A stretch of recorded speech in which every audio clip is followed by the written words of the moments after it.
Freemason. This is the highest rank of Mason, and this elite cabal of British Freemasonry has its own headquarters at number 10 Duke Street, which some claim is connected to number 10 Downing Street via a secret underground tunnel. Inside the Duke Street headquarters of the Supreme Council of the 33rd degree, there is a red room, a black room, and a chamber of death, which Masons use for macabre rituals based on ancient Jewish mysticism and Enochian magic.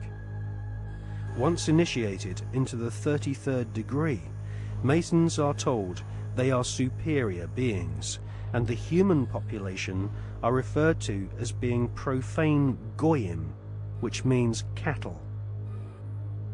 If Tony Blair is indeed a 33rd degree Freemason, then he is following in the footsteps of previous Prime Ministers who have all been members of either Freemasonry, the Knights Templar, or the Round Table, which was started by Sir Cecil Rhodes following his economic conquest of Zimbabwe during the 19th century.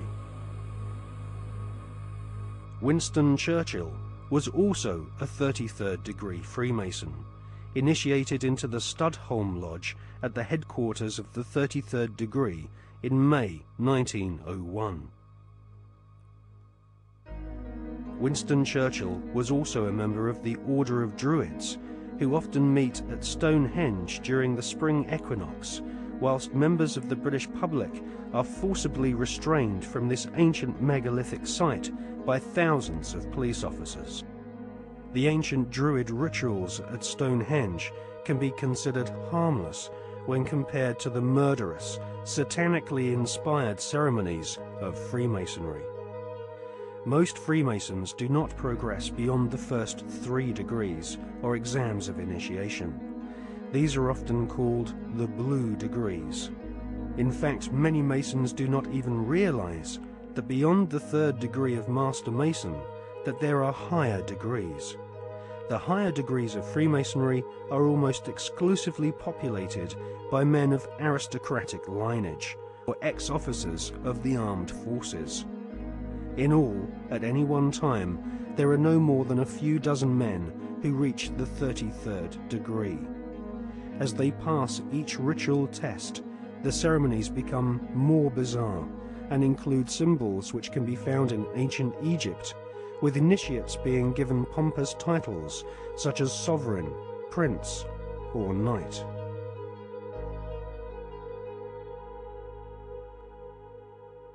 When we see Tony Blair meeting with George Bush Jr., we are actually seeing 2 knights of secret orders. Blair is rumoured to be a sovereign knight of Malta, whilst Bush is confirmed as being a knight of Eulogia, his title bestowed upon him whilst laying in a coffin at the Skull and Bones Secret Society headquarters at Yale University. Blair and Bush claim to have democracy and freedom as their #1 priorities, but both have sworn blood-curdling oaths of allegiance to ancient Babylonian, Egyptian, and Jewish demon gods. Both have sworn on pain of death not to reveal the secrets of their Masonic orders. Both have been initiated into the age-old Illuminati global network, which is obsessed with death and murder. I mean, are we being ruled by politicians who consult with Baphomets and demons? Yes, we are. The way the world is structured is like a compartmentalized pyramid, and it's pyramids within pyramids, like Russian dolls, one doll inside a bigger doll inside a bigger doll. So you'll have a compartmentalized pyramid that is the British government, for instance, where the people at the bottom don't know what the top is really going towards, what the agenda really is. Just as in in a bank, you've got a bank, and the people at the bottom of the bank who take the checks over the counter, they don't know what's going on above them, and they don't know what's going on above them. And eventually, in all these pyramids, you have a tiny little number of people at the top that are actually the only people that know how the whole game fits together. Everyone else is just playing their part in ignorance. And so what the Illuminati do is they make sure that only their people, or those that are not a problem to them, will reach those levels of power in which decisions have to be made to push this agenda forward. When people say sometimes, well, you see these people everywhere, you see these one and these one other. No, hold on a second. No, they're at these high positions of power. Therefore, because of this process of filtering them out, if you're not one of us, mate, you ain't going to get sponsored by the right people to get these positions of power. And if you slip through the net, there's going to be a scandal, or there's going to be something we're going to bring up that's going to bring you down because you're not one of our guys. And so therefore, the ratio of people who are into these dark satanic rituals, etc., to positions of real power in the world are very, very high compared with the general population, where it's nothing like as high, of course. And so the question answers itself, in my experience, when people say, do you think the Prime Minister of Britain's involved? And my reply is he the Prime Minister of Britain?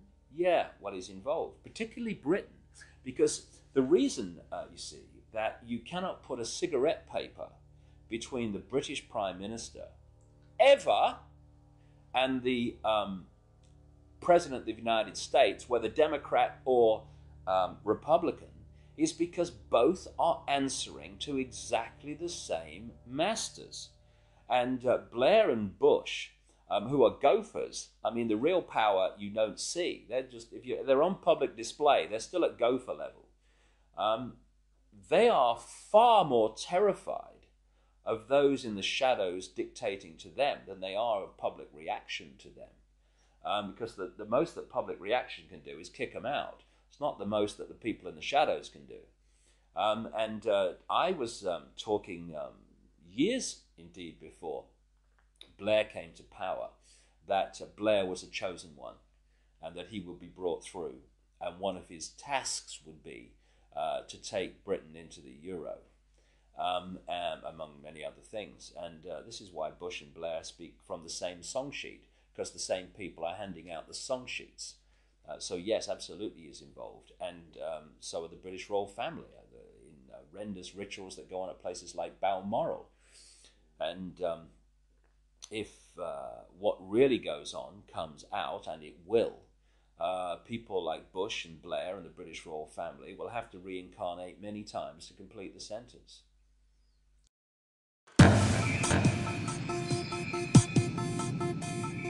Okay, let's do it. Okay, let's do it.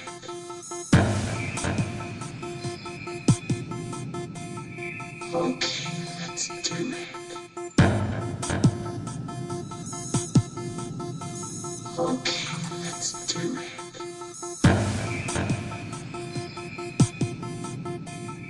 Okay, let's do it. Okay, let's do it.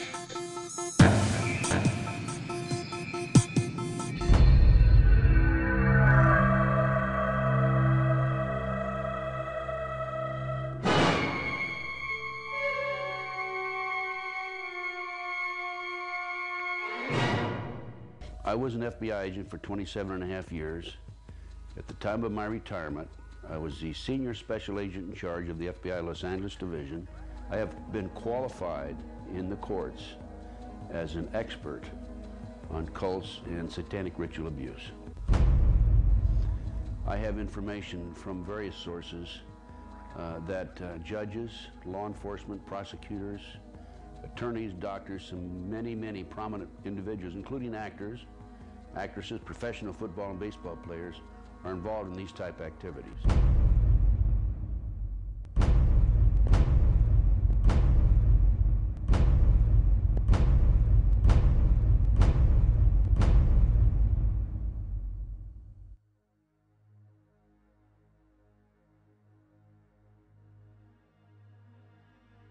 If you go back 225 or 30 years ago, you have what we call the Illuminati that was established in 1776. And the goals of the Illuminati, this is all very well documented, are to take over the world. One of the best ways of taking over the world is to control people's minds and to take over a country.